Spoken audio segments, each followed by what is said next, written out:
Mais um aqui agora, recolhimento de animais. Os animais serão recolhidos a depósito quando estiverem soltos na via pública e desacompanhados de seu guia, prejudicando a fluidez do trânsito, proporcionando risco à segurança. Então, o agente de trânsito viu ali, aqui ó, até a Polícia Rodoviária Federal fazendo um recolhimento de um animal aqui, né? A restituição só ocorrerá mediante pagamento de quê? Multas, gerou multa ali, tem que pagar. E taxas e despesas com a remoção estada. É o veículo que removeu esse animal, o pasto lá onde esse animal vai ficar, tudo isso gera despesas e o dono do animal tem que arcar com isso. Pagou? Não, vai liberar. Além de outros encargos previstos na legislação específica. Os animais não reclamados por seu proprietário dentro do prazo de 60 dias serão levados à asta pública. O que é asta pública? É leilão. Lembram que os veículos recolhidos e não reclamados em até 60 dias, ou seja, passou de 60 dias, eles podem ser leiloados? Os animais também. Aplica-se a mesma regra. Transbordo do excesso de carga é aquela única medida administrativa que não começa com R, né? Ela começa com T. Transbordo de excesso de carga é o que vocês estão vendo aqui, ó. O veículo está transportando mais do que ele pode transportar. Isso tanto em dimensões altura, largura e comprimento, quanto também peso. Ele não pode exceder os limites previstos para aquele veículo ali. O transbordo é passar o excesso da carga para outro veículo, já munido da nota fiscal do excesso. Que é claro, é óbvio. Se o caminhão só pode transportar 10 toneladas, o embarcador chegou e colocou 12 toneladas, ele não vai colocar na nota que tem 12 toneladas. Se ele fizer isso, ele vai ajudar quem está fiscalizando. Não precisa nem da balança, né? Põe na balança para ver se excedeu o peso ou não. A própria nota fiscal já está condenando. Então, o embarcador, ele não coloca 12 toneladas na nota. Ele bota as 12 toneladas do caminhão e na nota só bota 10, que é o que o caminhão pode carregar. Então, muito bem. Pegou esse caminhão com excesso? Está retido. Tem que passar essas 2 toneladas aí de excesso para outro veículo. E, óbvio, essas 2 toneladas não tinha nota fiscal delas, né? Porque só emitiu de 10. Então, o embarcador aqui tem que emitir nota dessas 2 toneladas do excesso aí também. Ótimo! O transbordo da carga com peso excedente é condição para que o veículo possa prosseguir viagem. Autuou, né? Vai dar a multinha ali? Vai. Mas o veículo só libera depois de feito o transbordo. Se não liberar, não vai. Se não fizer o transbordo, não vai liberar, né? Isso é uma condição para que o veículo possa prosseguir. E por fim, não sendo possível o transbordo, o veículo será recolhido ao depósito, sendo liberado após sanada a irregularidade e pagas as despesas de remoção e estada. Mais uma medida administrativa aqui agora, que é a realização de teste de alcoolemia. Consiste em submeter o condutor a exames que comprovem a sua sanidade. Sanidade quer dizer de estar são ou não. Quanto às substâncias alcoólicas ou psicoativas, não é só o álcool não. Hoje a gente tem o etilômetro, que todo mundo conhece como bafômetro, que faz essa constatação do condutor sob o efeito de álcool.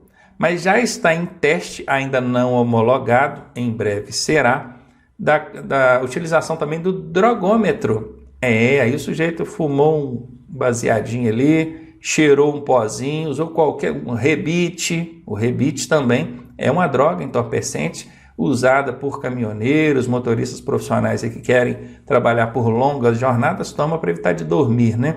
Também uma droga ilícita. Qualquer outra droga ilícita condenada aqui que não pode usar e dirigir, passou no drogômetro ali, vai pegar, já vai dar problema.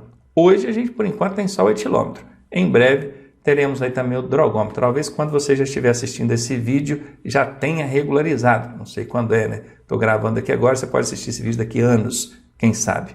Então é isso. O submeter o condutor a esses exames, seja do etilômetro ou do drogômetro, quando ele for homologado, poderá ocorrer das seguintes formas. Exame de sangue, não é só pelo etilômetro também, pode ser feito por exame de sangue. Outros exames realizados por laboratórios especializados. Exame de perícia, que é o do teste alveolar, esse usando o etilômetro, vulgo bafômetro. Verificação de sinais de alteração da capacidade psicomotora. Perceba que aqui diz sinais no plural. Então o agente que está fiscalizando, ele vai olhar para esse camarada e vai sentir ali aquele cheiro de álcool saindo da boca dele. Bom, esse é um sinal. Vai olhar o cara cambaleando, é o andar cambaleante, não consegue sustentar numa linha reta. É um outro sinal. Somaram-se 2 sinais, já é uma forma de constatar aí o efeito de álcool desse camarada, tá? Ou de alguma outra substância. Às vezes não é álcool que tá ali, mas né? Porque aqui o cheiro de álcool, eu falei que é um dos sinais aqui. Pois é, então já deu para constatar ali por meio de sinais e não sinal. Não pode ser um sinal só, não, tem que ser sinais. O agente, se for caprichoso, ainda vai colocar fala arrastada, andar cambaleante, roupas desalinhadas, é o típico bebum, né? O cara urinou, tá todo urinado ali, complicado. E aqui a prova testemunhal de imagem, vídeo ou outro meio de prova em direito admitido pode ser usado também para comprovar aqui o efeito de entorpecente ou álcool pelo condutor. E ainda falando sobre embriaguez, agora a gente vai ver aí a diferença da embriaguez infração administrativa, que dá apenas multa, e quando a embriaguez é crime, caracteriza crime. A embriaguez infração está lá no artigo 165 do CTB, que diz o seguinte: a dirigir sob a influência de álcool ou de qualquer outra substância psicoativa que determine dependência é infração, quando qualquer concentração de álcool por litro de sangue ou 0,05 miligramas ou mais de álcool por litro de ar alveolar expirado. Esse primeiro é por meio do exame de sangue. Fez o exame de sangue, qualquer concentração é infração. Agora, se for pelo etilômetro, que é o soprou ali, né? Ar alveolar, é ar que vem dos alvéolos pulmonares, né? Não é o ar que está na boca, é aquele que vem lá dos pulmões. Então o cara tem que encher o peito e soprar. Aqui só vai ser considerado infração quando for igual ou maior, tá? Deu 0,05 miligramas no etilômetro, mostrou lá 0,05, já considera aí infração. E quais as penalidades e medidas administrativas aplicáveis nesse caso? Olha, eu dirigi sob efeito de álcool, infração gravíssima vezes 10 e da suspensão do direito de dirigir por 12 meses. E as medidas administrativas são retenção do veículo e recolhimento da habilitação. Eu quero que vocês prestem muita atenção nesse retenção do veículo. Imagine, por ser uma infração tão grave, tão pesada, que expõe tanto a risco, tem gente que pensa que o veículo tem que ser apreendido. Bom, para começar, a apreensão nem existe mais, né? Apreensão de veículo. Então que ele seja removido, guinchado, levado para o pátio. Não, o veículo não está bêbado. Quem está bêbado é o condutor, ele é que está embriagado. Então, qual que é a irregularidade? Condutor embriagado. Muito bem, o veículo está retido, fica aqui, até arranjar um condutor são para retirar esse veículo. Entendeu? Cuidado para não confundir isso na hora da prova, tá? Em caso de reincidência, será aplicada a multa em dobro. Nós já vimos isso lá atrás, né, quando nós tratamos daquela lista de infrações mandatórias.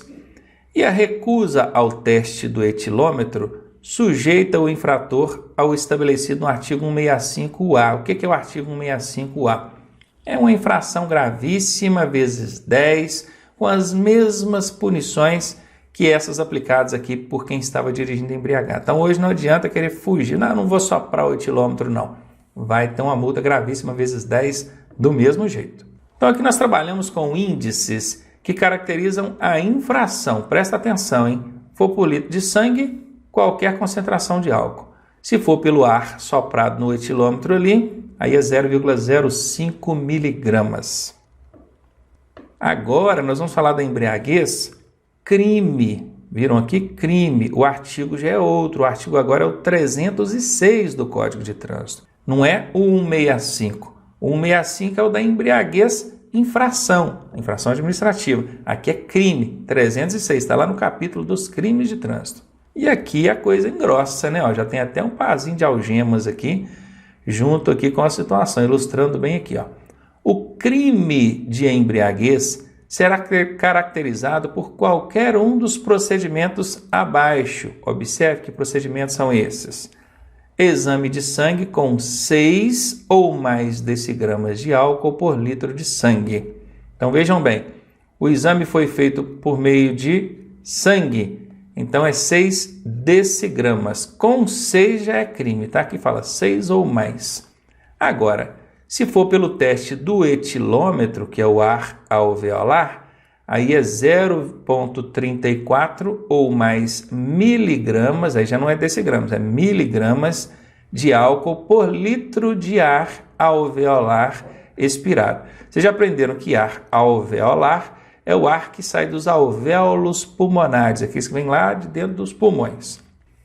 Exames laboratoriais, em caso de outras substâncias psicoativas, sinais de alteração da capacidade psicomotora, perceba, sinais e não sinal. É o odor etílico, cheiro de álcool, a roupa desalinhada, fala arrastada, andar cambaleante e por aí vai.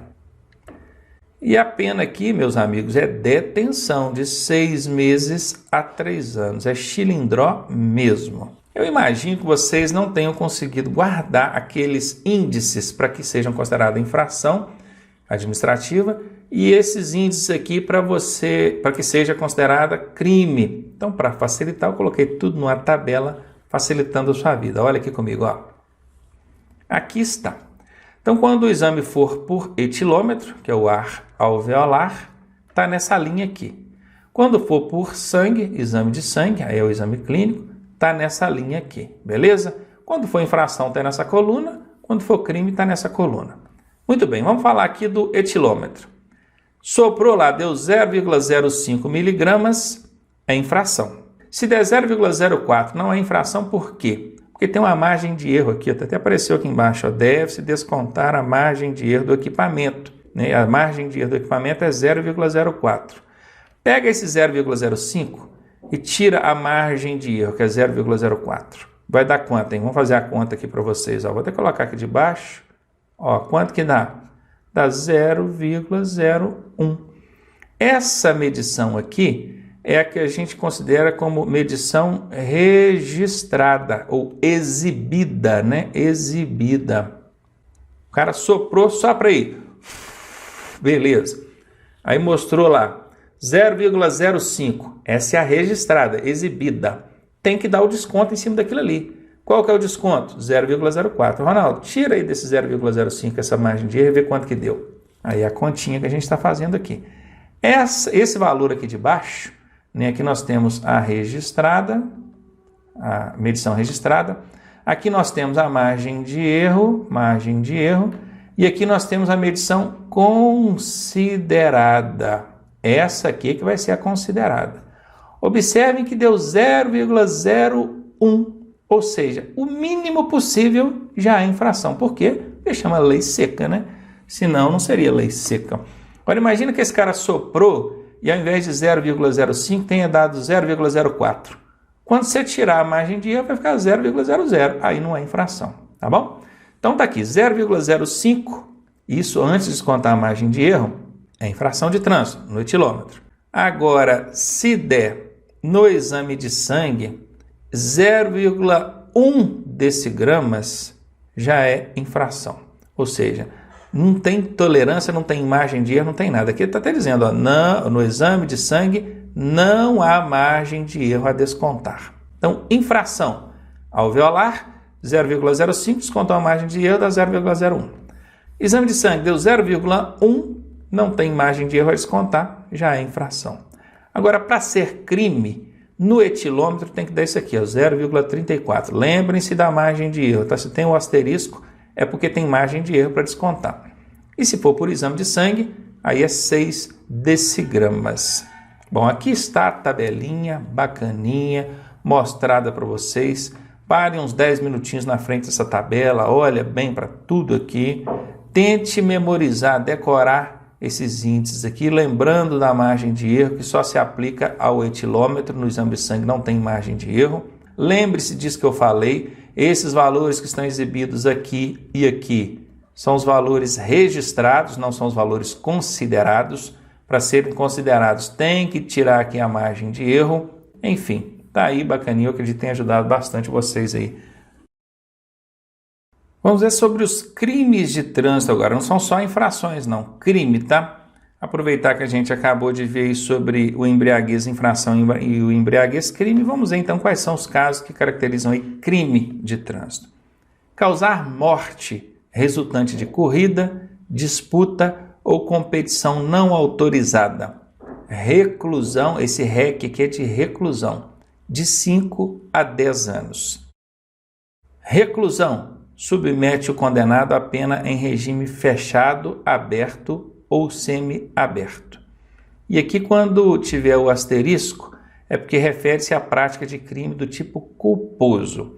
Todos os crimes do Código de Trânsito Brasileiro, eles são praticados com dolo, são chamados crimes dolosos, intencionais, com exceção de 2, que é o homicídio, que é quando matou alguém dirigindo, ou a lesão corporal. Esses 2, no Código de Trânsito Brasileiro, são considerados como crimes culposos, com culpa. Ele não teve a intenção, mas teve a culpa. Os crimes culposos têm uma pena mais branda. Se for constatado que a pessoa pegou o veículo e projetou intencionalmente contra um desafeto, com a finalidade de machucá-lo ou matá-lo, aí não vai ser julgado pelo Código de Trânsito, tá? Aí foi com intenção, aí é um crime de homicídio com dolo ou doloso, aí vai para o Código Penal. A mesma coisa é lesão corporal, se houve a intenção, aí não é Código de Trânsito, aí vai para o Código Penal. No Código de Trânsito é quando o cara não teve intenção, mas por imprudência, negligência ou imperícia, falta de domínio com o veículo, ele acabou atropelando alguém e lesionou ou matou. Então ele vai ser julgado como crime culposo. Ele não teve a intenção, mas teve a culpa, tá bom? Então guardem bem isso. E aqui quando fala reclusão, é para diferenciar de detenção, que em alguns casos você vai ver aqui detenção. A detenção, ela será sempre no regime aberto ou semiaberto. Não tem como aplicar regime fechado num crime cuja pena seja detenção. Agora, a reclusão, ela pode ser aberto, semiaberto ou fechado. Então, a reclusão cabe cadeia, grade mesmo no camarada, tá? Que é o que a gente está vendo na tela aqui. Então, se causar morte resultante de corrida, disputa ou competição não autorizada, o cara batendo um racha lá, matou alguém atropelado, aí ele vai pegar uma reclusão, ele pode pegar regime fechado, certamente vai pegar regime fechado, com pena de 5 a 10 anos.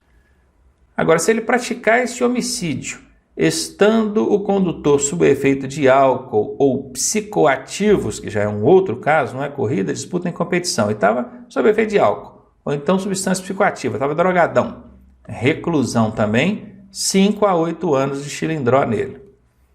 Outro caso é o causar lesão corporal. Não chegou a matar, né? Não houve a morte, o homicídio, mas lesionou. Então, resultante de corrida, disputa ou competição não autorizada. Vai dar de 3 a 6 anos de reclusão. E essa lesão corporal aqui é uma lesão corporal grave ou gravíssima, tá? Gravíssima. Lesão corporal leve não entra aqui. E por fim, aqui dentro dessa primeira tela, onde a gente pega aí a reclusão, praticar lesão corporal estando o condutor sob efeito de álcool ou psicoativos, 2 a 5 anos de reclusão. Então nós temos aqui 2 casos de morte, que é esse e esse aqui. Esse sob corrida, disputa ou competição, e aqui sob efeito de álcool ou psicoativos. Então aqui morte, esses 2 primeiros. E os 2 últimos, lesão corporal grave ou gravíssima. Então, corrida, competição não autorizada, e aqui o sob efeito de álcool ou psicoativos. Observem que são as penas mais severas que existem aí no Código de Trânsito Brasileiro. Tá? Vamos para a próxima tela agora para a gente ver alguns outros crimes aí. Praticar homicídio culposo na direção de veículo. Bom, na tela anterior, nós vimos o homicídio culposo praticado na ocasião de disputa, corrida, competição. Ou então vimos também o homicídio praticado por alguém sob efeito de álcool ou entorpecente. São penas mais graves. Estão lembrados? Aqui não. Aqui ele praticou homicídio, mas não estava disputando racha, corrida, nem estava sob efeito de álcool, nem sob efeito de entorpecente, nada. Apenas por imperícia, não conseguiu dominar bem o veículo ali, atropelou alguém e matou. Então ele vai responder por crime culposo, que é o que está aqui na tela para vocês. 2 a 4 anos de detenção. Agora já não é mais reclusão, detenção. Essa pena vai ser cumprida em regime aberto ou semiaberto, jamais em regime fechado. Então tá aqui, ó, detenção. Submete o condenado à pena em regime aberto ou semiaberto. O dirigir sob influência de álcool, aí crime, né? Porque nós estamos falando de crime, não é infração, não. Dirigir sob influência de álcool quando for exame de sangue com 6 decigramas. Quando for exame do etilômetro, aí com 3 miligramas, 0,34 né, miligramas. Aqui eu tirei o decimalzinho que eu já descontei aqui a margem de erro. Ou então sob efeito de substância psicoativa. Também é crime, dá de 6 meses a 3 anos de detenção. Próximo aí, participar de corrida, disputa ou competição não autorizada, 6 meses a 3 anos de detenção. Praticar lesão corporal culposa, dessa vez não é com corrida, racha, nem sob efeito de embriaguez ou entorpecente, tá? Então é 6 meses a 2 anos de detenção. E já vamos aí para a próxima tela, dando continuidade aos crimes aí. Deixar o condutor do veículo de prestar imediato socorro à vítima, 6 meses a 1 ano. Todos nessa tela aqui agora vão ser 6 meses a 1 ano, ó. Afastar-se do local do acidente para fugir à responsabilidade penal civil, violar a suspensão ou proibição de se obter habilitação para dirigir. Lembra daquela suspensão judicial que eu falei, de 2 meses a 5 anos? Pois é, o cara tentou tirar uma carteira ali, ou até tirou de maneira ilícita ali, então ele está cometendo um crime de trânsito, que é o que está previsto aqui. Dirigir sem habilitação ou com habilitação cassada ou sob o direito de dirigir suspenso, gerando perigo de dano, nesse caso só se gerar perigo de dano, tá bom? Entregar a direção à pessoa não habilitada ou com habilitação cassada ou que não tem condições de dirigir, nesse caso não carece de perigo de dano, já é crime, independentemente de qualquer coisa. Trafegar em velocidade incompatível nas proximidades de escolas, hospitais, aglomeração de pessoas, cortejos e por aí vai. Inovar artificiosamente o local do acidente a fim de prejudicar as investigações. Pronto, relacionei todos os crimes para vocês. Nessa tela, todos vão de 6 meses a 1 ano de detenção. Na tela anterior, que nós acabamos de ver, também são penas de detenção, porém um pouquinho mais graves do que essa que a gente está vendo aqui.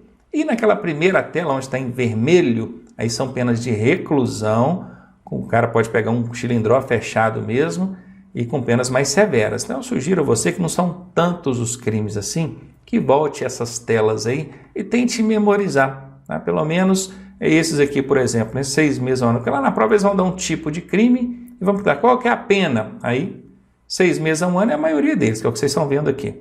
Quando pula para a tela anterior, nós temos ali 4 ou 5, se eu não me engano, com penas um pouquinho diversas uma da outra, mas também tudo detenção, então tranquilinho. E as de reclusão são aquelas mais pesadas, que é o homicídio e lesão, sendo 2, né? A primeira, disputa de corrida, racha, coisa e tal, ou efeito de droga ou entorpecente, ou droga ou álcool. E o segundo, que é o lesão corporal grave ou gravíssima, também corrida, racha, coisa e tal, ou sob efeito de álcool ou entorpecente. Aquelas ali são as que dão reclusão, as únicas que dão reclusão. Isso aí já dá para dar uma ajustada na cabeça aí para você saber. Só, reclusão são só aquelas pesadonas mesmo. Depois entra nas de detenção. E lembrando que essas últimas aqui são detenção de 6 meses a 1 ano. Então decorou isso aí, tranquilo, não vai ter como errar isso na prova não, tá? E aqui ainda falando sobre crimes de trânsito, diz que para os crimes de trânsito, que estão previstos aí no artigo 302 ou 312, quando o juiz aplicar a substituição de pena privativa de liberdade por pena restritiva de direitos, esta deverá ser de prestação de serviço à comunidade ou a entidades públicas em uma das seguintes atividades: trabalho em equipes do resgate do Corpo de Bombeiros e em outras unidades móveis de salvamento, trabalho em pronto-socorro de hospitais que recebam vítimas de acidente de trânsito, trabalho em clínicas ou instituições especializadas em recuperação de acidentes de trânsito, acidentados de trânsito, outras atividades relacionadas ao resgate, atendimento e recuperação de vítimas de acidente de trânsito. Vou dar um exemplo nisso aqui para vocês entenderem. Eu tenho um carro, emprestei esse carro, deixei alguém dirigir esse carro, sabendo que esse alguém não tem habilitação. Então eu pratiquei um crime previsto no artigo 310 do Código de Trânsito Brasileiro. Ele é um crime de detenção que vai de 6 meses a 1 ano. É um daqueles que tem a pena mais leve. Então eu vou a julgamento e o juiz vai me dar ali uma sentença, uma punição. Essa sentença, obrigatoriamente, ela tem que ser dentro dessas situações colocadas aqui, ó.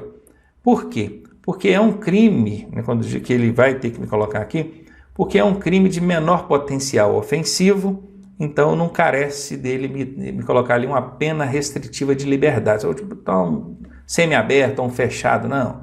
é um crime com menor potencial ofensivo. Então, ele, ao invés de me restringir da liberdade, ele vai me restringir de direito, de algum direito. Em alguns casos, ele poderia simplesmente, você vai pagar em uma cesta básica, prestar um serviço à comunidade, fazer alguma coisa qualquer, mas aí o Código de Trânsito já veio estabelecendo, seu juiz, vai aplicar a pena ali para esses crimes de menor potencial ofensivo? Aplica dentro disso aqui, Vai ter que trabalhar no Corpo de Bombeiros, né, ajudando o Corpo de Bombeiros em tantas horas lá, em atendimento de vítimas de acidente, em clínicas de recuperação de acidentados, enfim, tudo que submete aquele camarada que cometeu o crime a ter o contato direto com o resultado negativo da conduta inadequada no trânsito. Qual que é o resultado negativo? É uma pessoa que está lá lesionada, com a lesão permanente, numa cadeira de rodas, passando por uma recuperação, sendo socorrido lá na pista. Tem gente que fala assim, mas não vai dar certo, porque tem pessoas que não conseguem ter contato com aquele problema ali. Tudo bem, não precisa de ir para a pista socorrer os outros. Aí vai lá para o pronto-socorro, trabalhar lá, vendo as pessoas chegando lá, né, acidentadas, entenderam? Ou então numa clínica de recuperação, o cara fazendo ali uma fisioterapia para se recuperar de uma lesão que ele adquiriu ali no acidente de trânsito. A finalidade é essa, é aplicar uma pena restritiva de direito que imponha a esse camarada que cometeu o crime a se submeter, a se expor a situações que envolvam vítimas de acidente de trânsito, para ver se mexe também na consciência dele. Achei uma grande sacada aí do legislador em colocar esse artigo 312-A no Código de Trânsito Brasileiro. Bom, agora vamos falar aqui de velocidade, aprender a calcular velocidade. Eu me lembro de, algum tempo atrás aqui, ter falado com vocês sobre o exceder a velocidade em mais de 50%, que era uma multa que tinha um fator agravante vezes 3. Lembram disso? Dava suspensão do direito de dirigir e tudo mais? Pois é, então naquela ocasião eu prometi de ensinar vocês a calcularem isso aí. Então vamos para a tela aqui, vocês vão aprender esses excessos de velocidade, qual é o enquadramento para cada margem ali de excesso e de quebra aprender a fazer o cálculo aí. Então vamos lá. Especificação e gravidade. Se você exceder a máxima em até 20%, a infração é média. Se você exceder a máxima entre 20% e 50%, a infração é grave. Se você exceder a máxima em mais de 50%, a infração é gravíssima vezes 3. Então vamos entender aqui em cima. Aqui, Imagine que a velocidade máxima é 100 km por hora. Beleza, isso é o que estava lá na plaquinha de regulamentação, 100 km por hora. Se você passar a 101, você já excedeu a máxima, não já? Só que se você excedeu a máxima em até 20%, é uma infração média.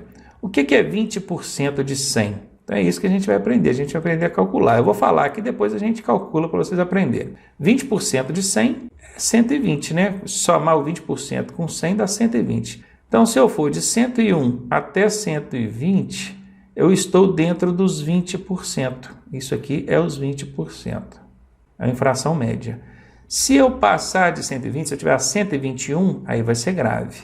E tem também o gravíssima, que é o acima de 50%. Quanto que é 50% de 100, hein? É a metade, que é 50 km por hora, né? Então, se eu somar aqui os 50% com a máxima, vai ser 150. Se eu for pego conduzindo a mais de 150 km por hora nesse local aqui, significa que eu estou a mais de 50% da velocidade máxima. Então, vai ser uma infração gravíssima vezes 3.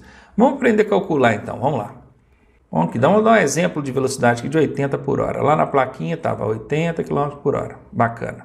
Então, para calcular, você vai fazer o seguinte. Você vai pegar o 80 e debaixo do 80 você vai colocar a porcentagem que você quer achar. Você quer achar primeiro os 20, não é? 20%? Então, coloca o 20 aqui debaixo. E aí você vai fazer o seguinte. Você vai riscar o zero. Risca assim os dois zeros. E multiplica. 8 vezes 2, 16. Pronto, esses 16 aqui equivalem aos 20%. Então você já sabe, tudo que passou de 80 já é infração. Mas passar de 80 em até 20%. Então quer dizer, soma os 20% com os 80, que é para você saber, acima de 80 já é infração. Somado com os 20%, eu vou ter quanto? 96. Então quer dizer que se eu passar até 96, eu passei acima de 80. Quanto que é acima de 80? 81, não é? Até colocar aqui, 81. Passei a 81, já é infração. Até 96 eu estou nos 20%. Então, a infração é média. Vamos agora aprender a calcular os 50%, porque os 20 eu já aprendi. Mesma coisa, vai pegar esses 80, vai colocar aqui, e por baixo você vai colocar 50. Qual que é o macetinho? Risco zero e multiplica. 8 vezes 5, 40. Esses 40 aqui equivalem aos 50%. Tá? Então você já sabe, ó, somou os 40 com os 80, isso aqui é os 50%, isso aqui é a velocidade máxima. Somou os dois, 120 é o limite aqui. Então, ó, de 97, por que 97? Porque até 96 ainda estava na média, né? Então, de 97 até 120, que foi o resultado que você chegou aqui, a infração é grave, porque você está entre 20% e 50% da máxima.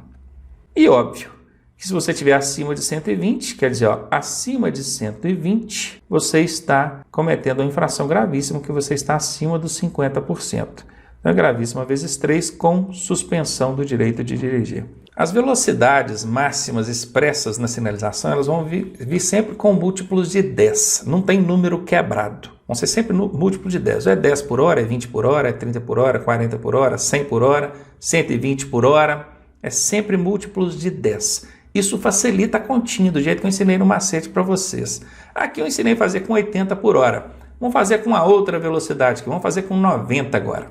Então, muito bem. Se a velocidade máxima é 90, eu quero achar os 20%. Então, eu vou pegar, vou colocar o 20 aqui de baixo, vezes, e corto o zero. Cortei zero aqui. 9 vezes 2, 18.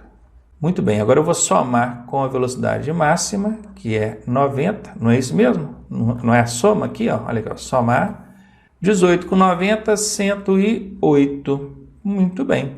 Então, já sei que tudo que eu passei de 90, aqui, ó, de 91 até 108, é infração média. Bacana, beleza. Achei aqui a primeira condicional. Agora, eu vou calcular os 50%. Vamos lá. Botei aqui os 90, botei os 50 por baixo, multipliquei, cortando o zero. 9 vezes 5, 45. Soma com a máxima, que é 90, dá 135. Bacana. Eu já sei que até 108 é média. Então, se eu for pego aqui de 109, né, que passou de 108, já está acima da média, até 135, que é os 50%, a infração é grave. E óbvio que se eu tiver a mais de 135, aí eu estou acima de 50%, a infração é gravíssima. Pronto, fiz aqui com 90 também. Aprendeu a calcular? Agora presta atenção no seguinte. Existe uma margem de erro no equipamento. O equipamento que verifica ali a velocidade que você estava, ele tem uma margem de erro. E existe uma resolução que trata dessa margem de erro. Como é que é a regrinha? Até 100 km por hora, você vai descontar 7 km de margem de erro. Por exemplo, você passou a 100. Então, a velocidade registrada foi 100 km por hora. Mas aí você vai tirar a margem de erro, que é 7, vai voltar para 93. Não vem ao caso aqui da nossa continha, não, tá? Aqui nós usamos nas nossas continhas aqui só as velocidades consideradas, quer dizer, já tirando a margem de erro, tá? Já tirada a margem de erro, tá bom? Só para você não fazer confusão. Estou falando aqui da margem de erro, porque tem gente que arruma uma confusão aí no trânsito, falando que até tanto você pode, que tem um desconto lá de não sei quanto, tem desconto nenhum. Tira a margem de erro, que é 7 km, isso para quando você tiver em velocidade até 100 por hora. Se for acima de 100 por hora, aí você tira 7%, não é 7 km não. Aí imagine que você está lá a 150 km por hora. Vai tirar 7? Não, vai tirar 7%. 7% de 150 dá 10,5. Então a velocidade registrada pelo equipamento foi 150, mas a considerada é 150 menos 10,5, que vai dar 139,5. Tá? Você não vai precisar de fazer essa conta na hora da sua prova, não. Só estou te explicando que é para você entender como é que funciona essa fiscalização eletrônica de velocidade no trânsito. Na hora da prova, se tiver que fazer conta, vai ser sempre com velocidade considerada. Isso aí, já descontada a margem de erro. É só para você não cair aí nesses mitos de motoristas que você escuta aí para a rua fora. Tá legal? Ó, Tamo junto? Bora então para as questõezinhas aí dessa matéria de infrações e crimes de trânsito.